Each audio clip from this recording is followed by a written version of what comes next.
AT&T to sell Crunchyroll to Sony's Funimation for $1.175 billion.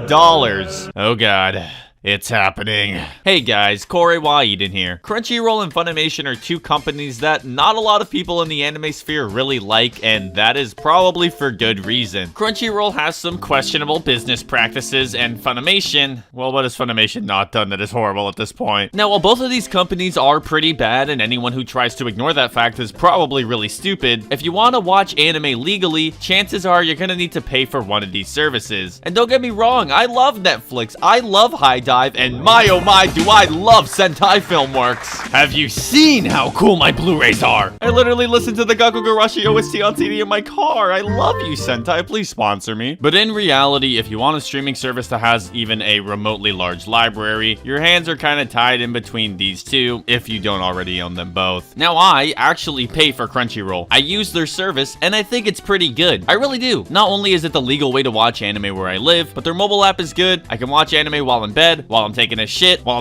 in bed. It is convenient. I think a lot of people make a little bit too big of a deal out of the fact that they underpay their translators, and while I do wish they paid their translators more, trust me, I do, my main source of income is contractual work. At the end of the day, when it comes to Crunchyroll, I mean, they are a mega company that wants to make as much money as possible. Sadly, this really isn't something that is all that unique. Just wait until you find out what literally every clothing company is doing in Southeast Asia right now. Then we're really gonna be doing some canceling, am I right? I don't want to dwell on this moral dilemma for too long. I just want to get my bias out of the way when it comes to company morals.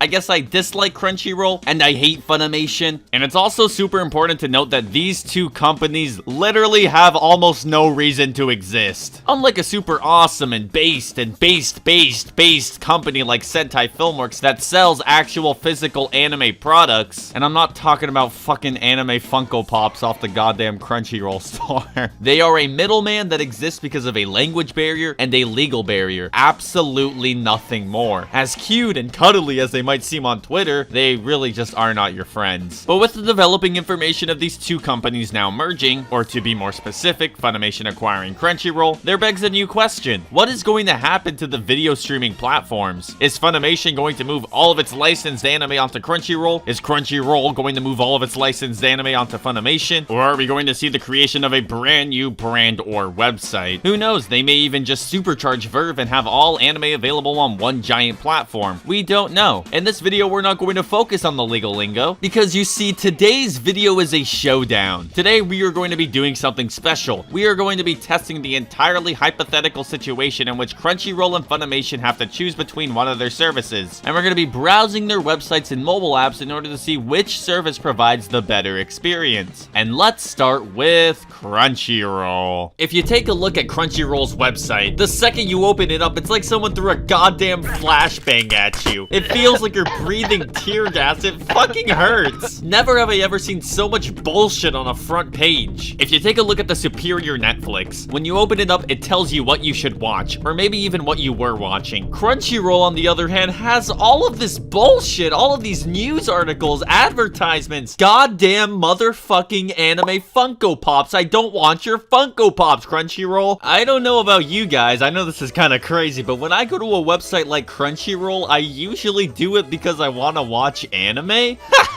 If I find the man who actually comes to Crunchyroll to read these goddamn terribly stupid articles, I will find you and break every bone in your body. That is a promise. But as I was saying earlier, I come to Crunchyroll because I want to watch anime. So where do you think they put the anime? Oh, you may have missed it earlier because it's been on the side of the screen the entire time. It takes up like 5% of the homepage. I am going to lose my goddamn marbles. This really feels like a stupid problem to even have, because if you take a moment to look at the mobile app, this problem is just nowhere to be found. I click the mobile app and it's just anime. It works. It's not actually the worst thing ever made. So how does a disconnect like this even arise? To be completely fair, this is basically the only real problem I have with Crunchyroll. Everything else works pretty freaking well. The player is super good, and I almost never have any problems with lag. It's a little bare bones, but it gets the job done in such an effective way that I really cannot complain. And the mobile app is a mobile app that does not cover my screen with 1,000 hentai ads and viruses is trying to sell onions in a sock. It works. It may have the worst homepage I have ever seen in my entire life, but it works. Now, why don't we set sights on a streaming service that does not work as well? A streaming service so bad I had to censor this part of the video. There's nothing there, it's just a picture of a Fumo plushie, but I had to censor it anyways. This Fumo plushie is way too young to be seeing the shit that's going on this website. The fantastic thing about Funimation is that if you go to their homepage, it actually looks really freaking good. They copied Netflix, and thank you for copying Netflix because Netflix is the best streaming service by far. This homepage absolutely blows CRUNCHYROLL out of the water. But you see, the problem with Funimation is that the player is the absolute worst thing I have ever seen. And you might be thinking, Eden, how are you going to show us the Funimation platform if you don't even pay for it?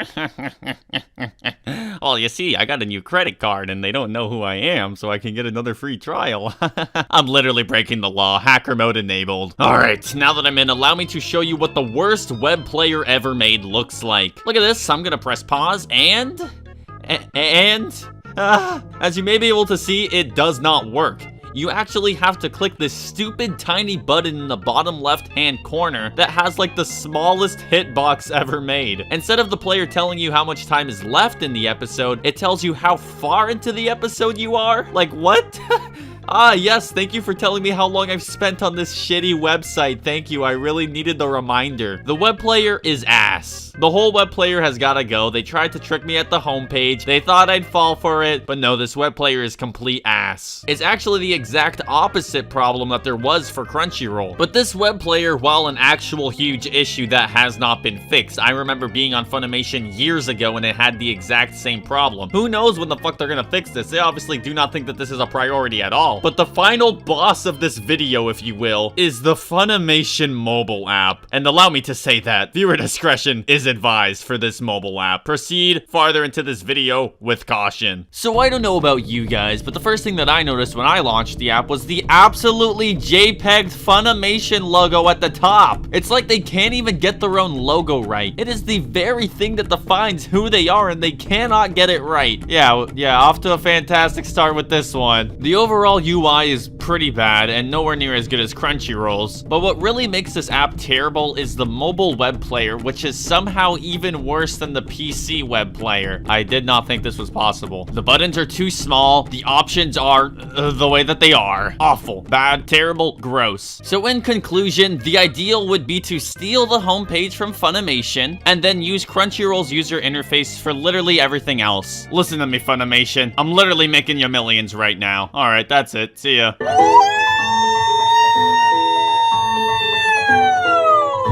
Thank you so much to my patrons, Airman Urbina, Capitan, Ernesto, Rashapa, Inakways, Jawburst, Toby, Minicrow, Okiotoko, Shitsubo, Stanley Mike, Dwight Rice, Too Rusty, Tristan Jensen, Tristy Fristy, and all my other patrons on Patreon.com.